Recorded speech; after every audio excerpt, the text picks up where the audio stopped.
Assalamualaikum warahmatullahi wabarakatuh. Sehari dua hari ini saya mendapatkan 3 kosakata baru dalam politik. Apakah itu? Pertama adalah apa kabar IKN? Yang kedua, nasib IKN itu wassalam. Dan yang ketiga, nasib IKN itu tamat bin the end. Itu adalah 3 kosakata yang belakangan ini selalu dimunculkan secara bersamaan. Tentu sebagai bentuk respon dari sebuah pengakuan dari Menteri PU yang mengatakan bahwa anggaran untuk IKN itu diblokir oleh Kementerian Keuangan. Sontak saja pihak-pihak yang selama ini memang kritis, pihak-pihak yang selama ini menganggap IKN itu adalah proyek yang abal-abal, itu bersorak-sorai karena seakan-akan pengakuan Menteri PU ini mengkonfirmasi bahwa IKN itu adalah proyek yang dipaksakan di tengah kondisi keuangan kita yang tidak lagi sedang baik-baik saja. Nah, itulah yang saya kira menjadi perdebatan per hari ini cukup serius. Tidak wajar kemudian ketika ada pengakuan dari Menteri PU anggaran terkait dengan IKN itu diblokir. Pertama, tentu yang dicari itu siapa? Yang dicari itu adalah mantan Presiden Republik Indonesia, Pak Jokowi. Jadi Jokowi yang kemudian seakan-akan menjadi tertuduh, menjadi sosok yang paling banyak dipersoalkan dan dianggap sebagai biang kerok dari IKN yang kemudian memang ini adalah proyek yang dinilai tidak melalui satu kajian yang cukup komprehensif dan cukup mendalam. Dan terbukti gara-gara IKN inilah kemudian anggaran kita itu kan babak belur. APBN kita seakan-akan compang-camping dan terbebani hanya sekedar untuk bagaimana Indonesia itu pindah ibu kotanya, tidak lagi di Jakarta, tapi pindah ke Penajam Pasar di sana. Jadi itu yang menurut saya, ini tentu tidak terlepas dari manuver politik Jokowi yang di akhir kekuasaan politiknya, yang dinilai sering cawe-cawe dalam urusan pemilu, dan sering cawe-cawe dalam urusan pilpres. Jadi tak mengherankan ketika persoalan IKN, bahwa anggarannya per hari ini itu diblokir, tentu sebagai konsekuensi dari efisiensi anggaran yang dilakukan oleh Prabowo, itu yang paling banyak dibully, paling banyak dikritik adalah Pak Jokowi. Bahkan banyak sekali komentar-komentar netizen itu yang berdoa, mereka itu mengucapkan syukur karena anggaran IKN itu tidak lagi digelontorkan. Jikapun ada, kan pemangkasannya itu sampai 80%. Yang kita tahu tentu saja dari media, anggaran IKN untuk tahun 2025 itu kan kurang lebih sekitar 110 triliun. Tapi karena ada kebijakan efisiensi dipangkas 80%, maka anggaran IKN itu tidak sekuat dan tidak sehebat periode sebelumnya. Inilah yang kemudian menjadi tanda tanya. Lalu bagaimana nasib IKN ke depan? Apakah akan terus dilanjutkan? Ataukah memang ini dibiarkan saja karena dianggap sebagai proyek yang tentu tidak terlampau berekspektasi ataupun tidak terlampau berkorelasi positif terkait dengan pembangunan ekonomi yang lebih merata. Tapi kalau saya secara pribadi tentu masih berharap karena ini sudah terkadung nasi sudah menjadi bubur. IKN terus dilanjutkan, tapi tentu harus ada kajian-kajian yang lebih mendalam apakah akan menjadi program prioritas ataupun tidak. Di tengah keuangan kita, di tengah anggaran kita yang babak belur, tentu saja IKN mungkin perlu dikoreksi yang tak lagi menjadi proyek strategis institusional. Karena kita tahu di era Prabowo sejak di presiden, begitu banyak program strategis nasional yang kemudian dievaluasi. Begitu banyak juga pembangunan infrastruktur yang juga dilakukan.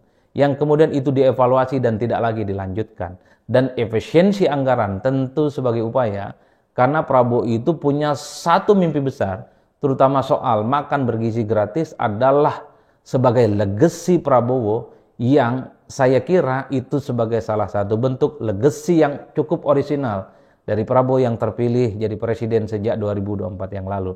Jadi kalau saya sih sebenarnya lanjut saja IKN, ya tentu harus menyesuaikan dengan postur anggaran kita. Tak lagi jor-joran seperti pada periode-periode yang lainnya. Tapi di seberang yang lain tentu banyak sekali kelompok-kelompok yang anti Jokowi, banyak sekali kelompok-kelompok yang selama ini cukup kritis dengan Jokowi, berharap Prabowo itu tidak melanjutkan IKN ini, karena kalau IKN ini tidak dilanjutkan, ini akan menjadi amunisi untuk terus menyalahkan Jokowi sebagai presiden dan sebagai pemimpin yang tidak pernah benar untuk membuat kebijakan-kebijakan strategis.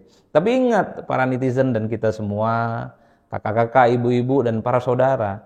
Jadi sekalipun misalnya ada koreksi terkait dengan IKN, sekalipun ada koreksi terkait dengan proyek strategis nasional, ada koreksi terkait dengan APBN, ada koreksi terkait dengan infrastruktur, itu bukan berarti Prabowo dan Jokowi sudah mulai renggang ataupun bermusuhan. Karena kita semua itu kan seringkali mensimplifikasi. Seakan-akan kalau ada kebijakan-kebijakan Jokowi yang kemudian direvisi dan dikoreksi oleh Prabowo, ini kan menjadi tanda-tanda alam bahwa seakan-akan keduanya itu memiliki hubungan yang tak lagi mesra seperti sebelumnya. Tapi bagi saya nggak sederhana itu. Kalau melihat gestur politiknya, Prabowo masih menganggap Jokowi sebagai sosok penting tentu saja, yang pastinya diperlakukan sama seperti mantan-mantan presiden sebelumnya, di mana hubungan baik, kekerabatan yang baik itu terus dirawat. Jadi jangan buru-buru juga berkesimpulan ketika anggaran IKN itu diblokir untuk tahun ini sebagai efek dari efisiensi anggaran, itu bukan berarti Prabowo tak lagi akur dengan Jokowi. Bagi saya terlampau sederhana, tapi bagi saya secara prinsip apakah IKN ini lanjut ataupun tidak, kalau saya secara personal sangat layak untuk dilanjutkan. Kalaupun toh ada koreksi, ya monggo bisa dilakukan, disesuaikan dengan anggaran yang ada.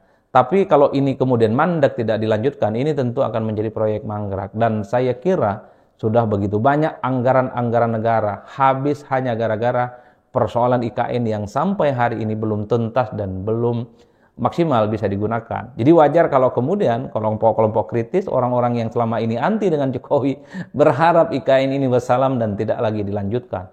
Dan bahkan kalau kita mau simplifikasi, per hari ini banyak sekali yang sudah bikin kesimpulan, IKN itu wassalam. Unsurnya dua. Pertama, pemindahan ASN yang gagal dan tak jadi dilakukan dimulai sejak Januari 2025. Kita tahu ASN itu konon katanya akan berkantor di IKN sejak Januari tahun baru.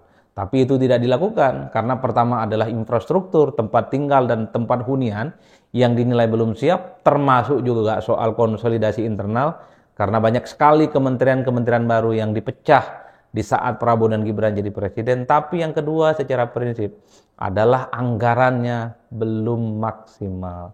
Oleh karena itu, ini sekedar ingin mengkonfirmasi. Dulu kebetulan Parameter Politik Indonesia melakukan survei, banyak sebenarnya masyarakat yang menginginkan persoalan pindah IKN itu tidak dilakukan saat ini. Karena kondisi keuangan kita, karena kondisi APBN kita itu sedang tidak baik-baik saja.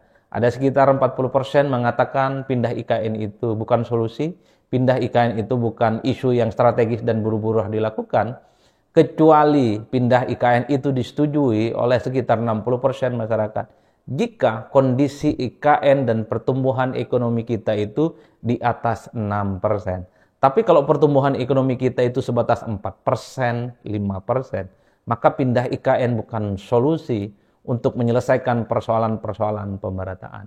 Saya kira di situ konteksnya. Tapi secara umum, kalau kita bicara tentang substansi, satu-satunya cara sebenarnya untuk melakukan pemerataan pembangunan bukan hanya di Jawa, bukan hanya di Jakarta. Memang ibu kota itu memang harus pindah, tak lagi di Jakarta, tapi di tempat yang sekarang.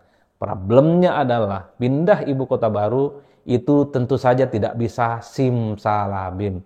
Pindah ibu kota baru itu tentu membutuhkan waktu yang cukup panjang, puluhan tahun, yang saya kira buah manisnya akan bisa kita laksanakan secara bersama. Itulah yang saya kira, ketimbang selalu mengutuk kegelapan, ketimbang selalu mencari kambing hitam terkait dengan IKN, menuduh ada pihak-pihak tertentu yang kemudian harus bertanggung jawab, mari kita doakan apa yang terbaik untuk IKN yang sudah terlanjur dibangun hampir 80% rampung. Oleh karena itu, bagi saya, semoga ekonomi kita tumbuh berkembang dengan baik, semoga postur anggaran kita itu kembali sehat dan baik-baik saja, sehingga semua proyek-proyek mercusuar yang diinginkan oleh Prabowo ataupun yang diinginkan oleh Jokowi itu bisa tuntas. Tentu tujuannya adalah supaya pemerataan ekonomi dan pembangunan itu terjadi di Indonesia. Saya selalu mengatakan, jangan terlampau benci sampai mati kepada orang lain, Begitupun jangan terlampau cinta sampai mati kepada pihak lain. Karena cinta dan benci katanya itu tipis bedanya. Karena seringkali dalam politik kita, hari ini benci sampai langit, tapi besok bisa cinta setinggi langit juga. Saya kira di situ